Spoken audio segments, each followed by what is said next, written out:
உங்கள் போர்ட்ஃபோலியோவில் இருக்கக்கூடிய இன்வெஸ்ட்மெண்ட் சரியா இருக்கா? புதுசாக என்ன வாங்கலாம்? இது வரைக்கும் நீங்கள் பண்ண முதலீடுகளை எப்படி இன்னும் ஒரு பெட்டர் வேல செலுத்தலாம்?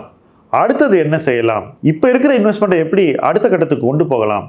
இப்படி பல கேள்விகள் உங்கள் மைண்டில் வரும். அந்த கேள்விகளுக்கு நான் விடையை தருகிறேன். AMA என்ற இந்த ஒரு வசதி மூலமாக இந்த ஃபார்மை ஃபில் பண்ணுங்க, இந்த நம்பரில் வாங்க, உங்கள் கேள்விகளை கேளுங்க, நாம் பேசுவோம்.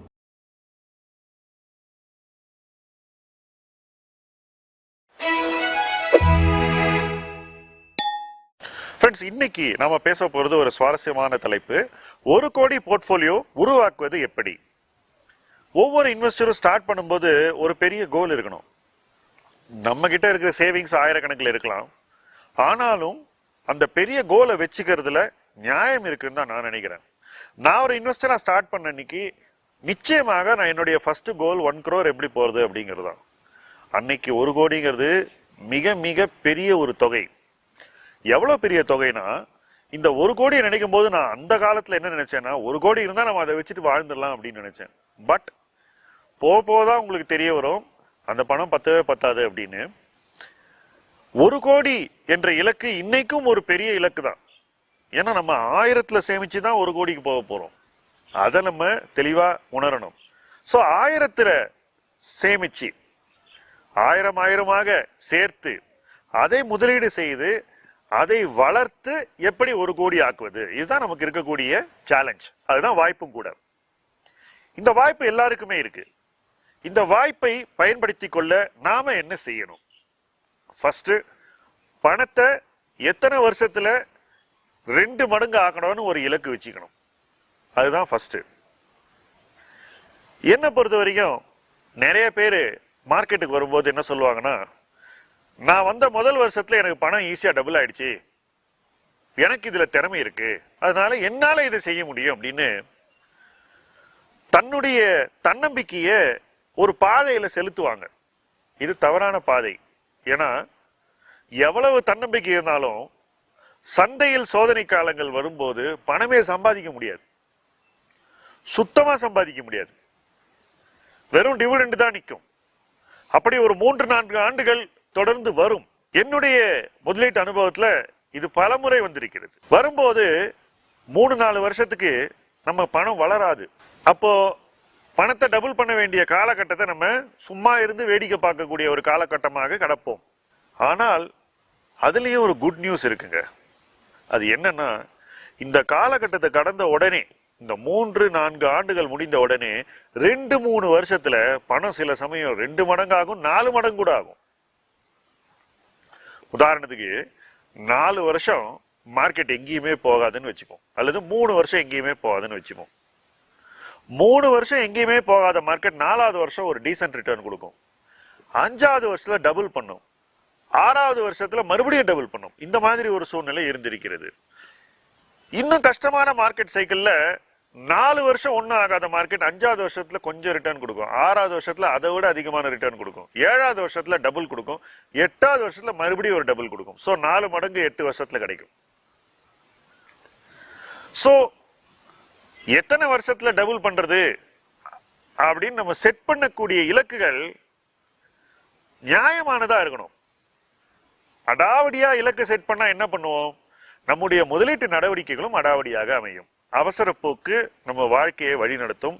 நம்ம முதலீடுகள் அந்த அவசர போக்கினால் பாதிக்கப்படும். அப்ப என்ன ஆகும்? தவறுகள் நடக்கும். தவறுகள் நடக்காமல் இருக்க வேண்டும் என்பதற்காகத்தான் இந்த டபுளிங் டார்கெட் என்ற இலக்கை ஒவ்வொரு இன்வெஸ்டரும் வைக்கணும் அப்படின்னு நினைக்கிறேன். நியாயமான டபுளிங் டார்கெட் என்ன பொறுத்த வரைக்கும் இந்தியன் மார்க்கெட்ல 5-6 வருஷத்துல நீங்க டபுள் பண்ணாலே நீங்க நல்ல இன்வெஸ்டர். 5-6 வருஷத்துல டபுள் பண்ணணும்னு இலக்கை வச்சுக்கிட்டு அந்த 6வது வருஷத்துல எவ்வளவு பணம் இருக்கணும்னு டிசைட் பண்ணிக்கிட்டு அதை நோக்கி மாசம் எவ்வளவு இன்வெஸ்ட் பண்ணணும்னு நீங்க கால்குலேட் பண்ணணும். அந்த பணத்தை உங்களால சேவ் பண்ண முடியுதான்னு பார்க்கணும். அதிக ஆர்வம் உள்ளவர்கள் என்ன பண்ணுவாங்க? தங்களால முடிஞ்ச வரைக்கும் சேவ் பண்ணுவாங்க. இப்ப என்ன மாதிரி எந்த விதமான ஒரு தயக்கமும் இல்லாமல் இந்த அசெட் கிளாஸ்ல பிலீவ் பண்ணவங்க முடிஞ்ச வரைக்கும் பணத்தை இன்வெஸ்ட் பண்ணுவோம். ஸோ வாழ்க்கை தரத்தை முதல் 5-6 ஆண்டுகள்ல ரொம்பவே குறைவா வச்சுக்கிட்டு அல்லது மாடஸ்டா வச்சுக்கிட்டு இன்வெஸ்ட்மெண்ட்டுக்கு போகத்தான் மற்ற விஷயங்கள்னு மேனேஜ் பண்ணுவோம். இன்னைக்கு அந்த சூழ்நிலை இல்லை, அதை நான் உணர்கிறேன். இன்னைக்கு இருக்கிற எங்க ஜென்ரேஷனுடைய தாட் ப்ராசஸ் வேற. ஸோ நான் என்ன சொல்றேன்னாக்கா, இவ்வளவு ரூபாய் நான் மந்த்லி சேவ் பண்ணி ஆகணும்னு ஒரு முடிவை எடுத்து விட்டு மற்றதை வச்சு நீங்க நல்லா லைஃப் என்ஜாய் பண்ணலாம். அதை வச்சுக்கிட்டு இந்த செருப்பு வாங்காத, அந்த சட்டையை போடாத, இந்த போனை வாங்காத, இந்த ஊருக்கு போகாத, இந்த பைக்கை ஓட்டாதெல்லாம் நான் சொல்லலை. அந்த மாதிரியான ஒரு லைஃப் யாருமே இன்னைக்கு விரும்ப மாட்டாங்க. அந்த மாதிரியான லைஃபை மற்றவங்களுக்கு சொல்றது ஒரு விதமான குருரத்தனம்னு நினைக்கிறேன். நான் என்ஜாய் பண்ணதை இன்னொருத்தன் என்ஜாய் பண்ணக்கூடாதுன்னு சொல்லக்கூடிய ஒரு மனப்போக்கு அதில் வெளிப்படுகிறது. நான் அதற்கு உடன்படவில்லை. ஸோ இந்த டபுளிங் டார்கெட்டை செட் பண்ணிட்டு மந்த்லி எவ்வளோ சேவ் பண்ணணும்னு முடிவு பண்ணிட்டு அதை கரெக்டாக பண்ணுங்க. ஒருவேளை உங்களால் இன்னும் கொஞ்சம் எக்ஸ்ட்ரா பண்ண முடிஞ்சதுன்னா நிச்சயமா நீங்க அதை செய்யணும். என்ன ஆகும் அப்படி பண்ணாக்கா, 6 வருஷங்கிறத 5.5 வருஷம் ஆக்குறீங்க முதல்ல, அப்புறம் அதை 5 வருஷம் ஆக்குறீங்க. சில நேரங்களில் சில குறிப்பிட்ட நல்ல முதலீட்டு நடவடிக்கைகளை எடுத்ததுனால இந்த 5 வருஷம் 4.5 வருஷம் ஆகலாம், சில சமயம் 4 வருஷம் கூட ஆகலாம். எங்களுடைய முதலீட்டு வாழ்க்கையில் என்ன நடந்ததுன்னா, 2-3 சைக்கிள்ல 3 வருஷத்துல டபுள் பண்ணோம். அதை தொடர்ந்து 2 வாட்டி பண்ணோம். இதனால என்ன ஆச்சுன்னா, இந்த 1 கோடி என்ற இலக்கு நம்ம நினைச்சதை விட சில வருஷங்கள் முன்னாடியே நமக்கு வந்தது. இது உங்களுக்கும் நடக்கும், ப்ரொவைடட் நீங்க அதை விரும்பணும், அதை நோக்கி உழைக்கணும். இது ரெண்டும் நீங்க பண்ணீங்கன்னா உங்களுக்கும் இது நடக்கும். இந்த இலக்கை நோக்கி பயணிப்பது என்பதுல ஒரு பெரிய பிரச்சனை இருக்கு. என்னன்னா, கடிகாரத்தை பார்க்கணும், அதே சமயத்துல ரிஸ்க் எடுக்க கூடாது. எப்போ ரிஸ்க் எடுக்கணுங்கிறது தெரியணும். எல்லா நேரத்திலையும் அவசரத்தில் ரிஸ்க் எடுக்க கூடாது. நேரத்திலையும் ரிஸ்க் எடுக்கிறதுங்கிறது எல்லா டிராபிக்லயும் வேகமா ஓட்டுற மாதிரி ஆக்சிடென்ட் தான் ஆகும். எப்ப நமக்கு ரோடு கிளியரா இருக்கு, எப்ப நமக்கு பாதை நல்லா தெரியுது, எப்ப நமக்கு பொருளாதாரம் இன்னும் மேம்பட போகிறதுன்றத ஒரு பாசிட்டிவா தெரியுதோ அந்த டைம்ல அக்ரெஷன் எடுக்கணும். கொஞ்சம் மற்றவங்களோட முன்னாடி இருக்கணும். இதை நீங்க செஞ்சீங்கனாலே உங்க இலக்கு நோக்கி நீங்க வேகமா போவீங்க. 1 கோடி என்பது மலைப்பான ஒரு இலக்கு, ஒத்துக்கிறீங்க இல்லையா?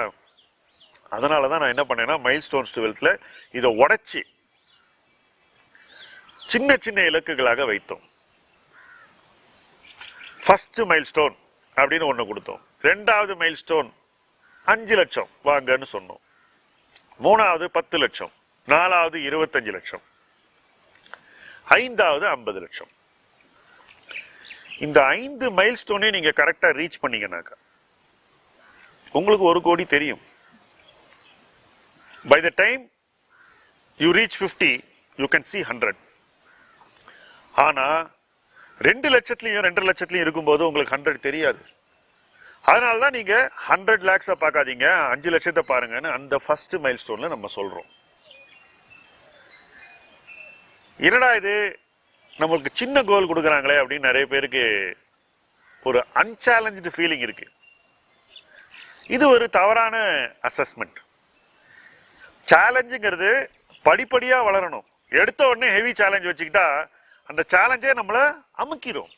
அப்படி அமுக்காம இருக்கணுங்கிறதுக்காக தான் ஸ்மால் சேலஞ்ச், அதை விட ஸ்லைட்லி பிகர் சேலஞ்ச், அதை விட ஸ்லைட்லி பிகர் சேலஞ்ச், அதை விட பிகர் சேலஞ்ச், நம்ம படிப்படியா மேல போறோம். நான் என்னுடைய லைஃப்ல 1 crore வரதுக்கு இந்த மைல்ஸ்டோனிங் அப்ரோச் தான் உதவியது. இந்த மைல்ஸ்டோனிங் அப்ரோச்ல இன்னொரு முக்கியமான விஷயத்தை நான் தொடர்ந்து பார்த்தேன். அது என்னன்னா, எவ்வளவு டிவிடெண்ட் ஏர்ன் பண்றோங்கிற அந்த குறியீடு. என்ன ரீசன்னா, எனக்கு 5 lakh போர்ட்ஃபோலியோ இருக்குன்னு வச்சுங்களேன், அந்த பீரியட்ல 8% 10% கிடைச்ச டிவிடெண்ட், அந்த 50,000 திருப்பி அப்படியே உள்ள போட முடியுது. சோ அந்த ஒரு வாய்ப்பு. 2வது, எந்த டெசிஷன் நமக்கு வேகமா ப்ராஃபிட்டை கொடுக்கும், எந்த டெசிஷன் நமக்கு ரொம்ப நாள் கழிச்சு ப்ராஃபிட் கொடுக்கும்ன்ற பிரித்து பார்க்கக்கூடிய சக்தியை நம்ம வளர்த்துக்கணும். எல்லா டெசிஷனும் வேகமா கொடுக்காது, ஆனால் சில டெசிஷன்ஸ் உறுதியாக லாபத்தை கொடுக்கும், சில முடிவுகள் உறுதியாக வெற்றியை கொடுக்கும். தோல்வியை கொடுக்க வாய்ப்புகளே இல்லை. இப்ப 20ல நீங்க எடுத்த டெசிஷன்ல எந்த டெசிஷன் அப்படி பார்க்கலாம் அப்படின்னு சொன்னாக்கா, நான் ஐடிசியை சொல்வேன். அதுல நீங்க ஃபெயில் ஆயிருக்க முடியாது. அதுக்காக நீங்க எடுக்கிற எல்லா டெசிஷனும் அதே மாதிரி இருக்கும்னு நம்புறது கொஞ்சம் மிகையான தன்னம்பிக்கை. அந்த மாதிரி லோ வேல்யூவேஷன்ல ஷுவர் ப்ராஃபிட் கொடுக்கக்கூடிய வாய்ப்புகள் 10 வருஷத்துக்கு ஒரு தடவை வரலாம், இல்ல பல வருஷங்களுக்கு ஒரு தடவை வரலாம். எல்லா டெசிஷனும் நான் பார்த்ததெல்லாம் அதே மாதிரி ஆகும்னு நினைக்கிறது கொஞ்சம் மிகைப்படுத்தப்பட்ட தன்னம்பிக்கை. சோ அந்த மாதிரி டெசிஷன் வரும்போது அந்த டெசிஷனுக்கு உரிய மரியாதை கொடுத்து நீங்க பார்ட்டிசிபேட் பண்ணணும். ஆனால் சராசரி டெசிஷன்ஸ் தான் நீங்க முக்காவாசி நேரத்தில் எடுத்துக்கிட்டு இருக்கீங்க. உதாரணத்துக்கு என்ன பொறுத்த வரைக்கும் ஸ்மால் பேக்ஸை வாங்குறது மகா சராசரி, அது ரொம்ப ஆவரேஜ் டெசிஷன். என்ன பொறுத்த வரைக்கும் கமாடிட்டி ஸ்டாக்ஸை வாங்குறது ஆவரேஜ் டெசிஷன். அதெல்லாம் கத்தி முனையில நடக்கிற மாதிரியும் ஹேண்டில் இல்லாத கத்தியை பிடிக்கிற மாதிரியும் எப்ப வெட்டுன்னு தெரியாது. அப்ப என்ன பண்ணணும், அந்த டெசிஷன்ஸ்ல லாபம்னு ஒண்ணு பார்த்தாக்கா அந்த பணத்தை வெளியே எடுத்துடணும்.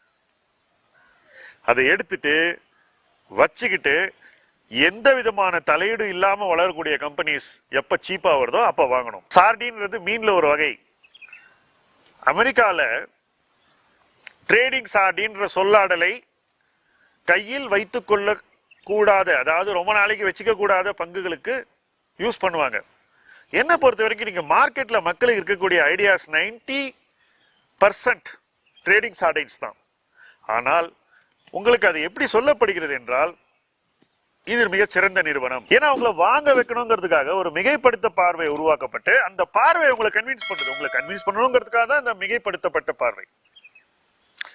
ஆனா அது ட்ரேடிங் சார்டைன், அதை நீங்க வச்சுக்க கூடாது.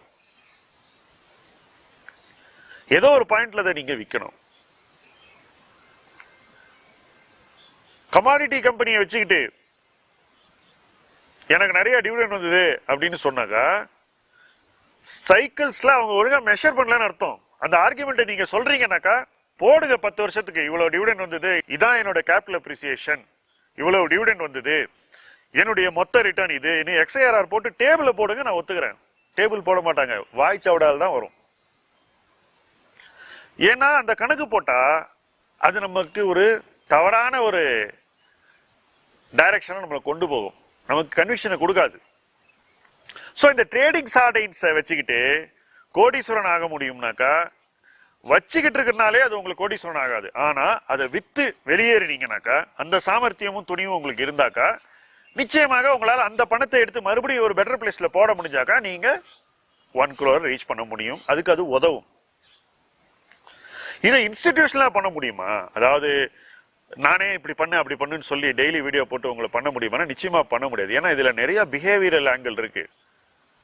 டெய்லி நான் ஒரு விஷயத்த பண்ணுன்னு சொன்னா கூட நீங்க 10 விஷயம் சொன்னா 4 விஷயம் பண்ணுவீங்க, 6 விஷயம் விட்டுருவீங்க. இது நான் சொல்றது ஏன்னா மற்றவங்கள சொல்றேன்னு நீங்க நினைக்க கூடாது. பட் நான் சொன்னாலும் இதுதான் நடக்கும். சோ என்ன ஆகும், நீங்க என்ன செய்யணுமோ அதை விட்டுட்டு என்ன தவறி இருக்கலாமோ அதை உறுதியா செஞ்சிருப்பீங்க. இது எல்லாமே இந்த 1 crore ஜேர்னில பின்னடைவைத்தான் கொடுக்கும், உறுதியாக சொல்கிறேன். இந்த ரீசனுக்கு தான் நாங்களாம் ஆரம்ப காலத்துல இருந்து மற்றவங்களுக்கு இதை செய் அதை செய்யு இன்ஸ்ட்ரக்டிவாக எந்த ஆலோசனையும் கொடுக்க மாட்டோம். ஏன்னா ஒவ்வொருத்தரும் தானா உணர்ந்துதான் செய்யணும். நீங்க டிஐஒய் இன்வெஸ்டர்னா நீங்க தான் பொறுப்பாளர், யாரும் பொறுப்பு இல்லை, வேற யாரும். சோ யூடியூப் பார்த்தேன், ட்விட்டர்ல பார்த்தேன், இந்த ரிப்போர்ட்டை படிச்சாலும் நீங்க சொல்லக்கூடாது, டிவியில சொன்னாங்க. நோ, நீங்க தான் பொறுப்பாளர். உங்க பொறுப்பு தான் அந்த 1 crore போறது. 1 crore போன உடனே ஃபுல் கிரெடிட் உங்களுக்கு தான். சோ இந்த மாதிரி சில விஷயங்களை நான் கடைபிடித்ததுனால தான் என்னால அந்த 1 crore ரீச் பண்ண முடிஞ்சது. நான் சொன்ன காரணம் அந்த பேரலல்ஸ்க்காக இல்லை, அதை தெளிவா புரிஞ்சுக்க. பேரலல்ஸ் என்னோட லைஃப்லயே இருக்கு, அதைத்தான் நான் இங்க எடுத்து உங்களுக்கு வைக்கிறேன். ஆனா இன்னைக்கு இருக்கக்கூடிய மார்க்கெட் சூழ்நிலையும் இன்னைக்கு இருக்கக்கூடிய பொருளாதார வாய்ப்புகளும் அவ்வளவு ஈஸியா சக்சஸ கொடுக்காது அந்த அப்ரோச்லன்னு நான் உறுதியா நம்புறேன். அதனாலதான் அந்த அப்ரோச்சை எல்லாம் நான் தவறு சொல்கிறேன் அல்லது குறை கூறுகிறேன். ஏன்னா நீங்க தானே 1 crore போகணும். இன்னைக்கு 1 crore போக வேண்டிய காலகட்டம் எனக்கு இல்ல, உங்களுக்கு இருக்கு. சோ நீங்க அதை உணர்ந்தீங்கன்னாக்கா நிச்சயமா நீங்க எதை செய்யக்கூடாதுன்றதுல உறுதியா இருப்பீங்க, அந்த பக்கம் போக மாட்டீங்க. எதை செய்யணுங்கிறத தெளிவா இருப்பீங்க, அந்த பக்கம் போக தவற மாட்டீங்க. இந்த பக்கத்துல இருந்து அந்த பக்கத்துக்கு பணத்தை மூவ் பண்ணணும். ட்ரேடிங்ல ஏதாவது பண்ணீங்கன்னாக்கா அந்த பணத்தை எடுத்து இன்வெஸ்ட்மெண்ட்ல போடணும். அதெல்லாம் ஈஸி இல்ல. அதனாலதான் நான் என்ன சொல்றது, ஸ்மால் இன்வெஸ்டருக்கு இந்த மைல் ஸ்டோனை வச்சுக்கிட்டு வெறும் இன்வெஸ்ட்மெண்ட் பண்ணுங்க, ட்ரேடிங்கே பண்ணாதீங்கன்னு நான் சொல்றேன். என்ன நடக்கும், நான் சொன்ன மாதிரி 5 to 6 வருஷத்துல நம்ம டபுள் பண்ணலாம், வாய்ப்பு இருக்கு. ஒருவேளை பொருளாதார வளர்ச்சி ரொம்ப குறைஞ்சு போச்சுன்னா இன்னொரு 1 வருஷம் எக்ஸ்ட்ரா ஆகலாம். ஆனா ஒரு வாய்ப்பு நமக்கு இருக்கு இன்வெஸ்டரா, அந்த பொருளாதார வளர்ச்சி கடினமான காலங்களை சந்திக்கும் போது நம்ம இன்னும் கொஞ்சம் இன்வெஸ்ட்மெண்ட் பண்ணி நம்ம லைஃப் இன்னும் கொஞ்சம் டைட்டன் பண்ணி நம்மளுடைய கேபிட்டலை இன்னும் கொஞ்சம் அதிகப்படுத்தினாக்கா அந்த டைம் நமக்கு திரும்ப கிடைச்சிரும். 7ங்கிறத மறுபடியும் 6 இழுத்து பிடிச்சிரும். ஸோ எல்லாத்தையுமே இன்வெஸ்ட்மெண்ட் மூலமாவே பண்ண முடியும். ட்ரேட் பண்ணி இன்வெஸ்ட் பண்ணணுன்ற அவசியம் இன்றைய காலச்சூழலில் இல்லை என்று நான் உறுதியாக நம்புகிறேன். ஏன்னாக்கா ட்ரேடிங் ரொம்ப சொஃபஸ்டிகேட்டட் ஆயிடுச்சு. நம்முடைய சமூக சூழல்ல சொல்றாங்க இல்லையா, 1% தான் வந்து லாபத்தை சம்பாதிக்கிறாங்க, சொத்துக்கள்லாம் 1% கிட்ட தான் இருக்கு சொசைட்டிலன்னு. ட்ரேடிங்ல ப்ராஃபிட் வந்து 0.1% கிட்ட இருக்கு. அதை ஞாபகம் வச்சு 1% கூட இல்லை. 0.1% of society controls all the trading profit. இப்போ நம்ம போய் இந்த 0.1ஓட மல்லுக்கு நிக்கணுமாங்கிறது தான் கேள்வி. ஆனா இன்வெஸ்ட்மெண்ட் ப்ராஃபிட் வந்து பிராட் பேஸ்ட். ஏன்னா அதை யாராலையும் உங்ககிட்ட இருந்து எடுத்துக்க முடியாது. By sheer participation, by sheer time spent உங்களுக்கு அந்த பெனிஃபிட் கிடைக்க போகுது. அதனாலதான் நான் என்ன சொல்றேன்னா, ட்ரேட் பண்ணி 1 கோடிக்கு போகணும்னு நினைக்காதீங்க, நீங்க போக மாட்டீங்க. இன்வெஸ்ட் பண்ணி 1 கோடிக்கு போக பாருங்க. ட்ரேடிங்கை தவிர்க்கிறது பெட்டர். ஒருவேளை நீங்க நல்ல ட்ரேடரா இருந்தா ட்ரேடிங்ல இருக்கிற பணத்தை எடுத்து கரெக்டான டைம்ல இன்வெஸ்ட்மெண்ட்டுக்கு போட்டுட்டு டிஸ்டர்ப் பண்ணாதீங்க. இதுதான் 1 crore போறதுக்கான சில முக்கியமான அறிவுரைகள். மைல்ஸ்டோன் என்பது இன்றியமையாத ஒரு டூல். மைல்ஸ்டோன் இல்லாம நீங்க நேரத்துக்கு போக வேண்டிய இடத்துக்கு போய் சேர மாட்டீங்க. மைல்ஸ்டோன்ஸ் உங்களை உரிய நேரத்துல உரிய இடத்துக்கு கொண்டு செல்லும். இன்ஃபேக்ட் மைல்ஸ்டோன்ஸை பத்தி நல்ல அவேர்னஸ் இருக்கிறதுனால நீங்க போக வேண்டிய இடத்துக்கு போக வேண்டிய நேரத்தை விட கொஞ்சம் முன்னாடி கூட போய் சேர முடியும். அதுதான் முதலீட்டு களம் உங்களுக்கு கொடுக்கக்கூடிய வாழ்த்து. அதுதான் வழிமுறை. இணைந்து பயணிப்போம். முதலீட்டு களம் உங்கள் களம். நன்றி.